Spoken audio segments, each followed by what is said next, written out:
गावाच्या संगमनेरला मी आलोय आणि त्यांची मागणी आहे MIDC पाहिजे. काय करणार तुम्ही?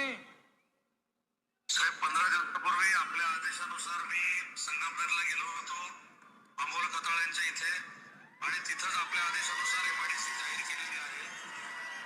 आचारसंहिता संपल्यानंतर पुढच्या 2 महिन्यात आम्ही 2Gचं नोटिफिकेशन जे काढावं लागतं MIDCचं ते आम्ही नक्की करू. आता दुसरी एक व्हिडिओ आहे का तुम्हाला?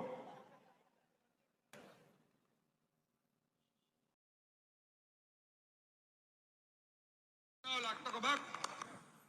हॅलो, उदय बोलतो. उदय सामंतजी, मी इथं पांढरकवड्यात सभेत आलोय.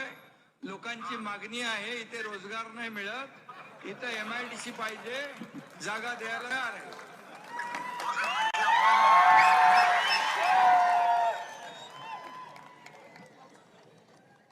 जिथं जाल तिथं MIDC मंजूर. लोक म्हटले पाणी पाहिजे, आम्हाला थोडं पाणी पाहिजे, ते म्हणतात धरण मंजूर. लोक म्हणतात धरण कसं काय होणार, नदी नाही, नदी मंजूर. नदीला पाणी कुठून येणार, डोंगर पाहिजे, डोंगर मंजूर. अरे बनवा बनवी करावं लागते थोडी. इलेक्शन मध्ये तुम्हाला फंडे करायची सवयच आहे, इलेक्शन फंडे ते काय थोडे फंडे करतात बघा. लोक आमचे भारी आहेत ना, त्याला सगळं कळतंय, लक्षात ठेवा. अशीही बनवा बनवीचा कार्यक्रम करू नका म्हणून सांगतो. काल सगळं मंजूर होतं.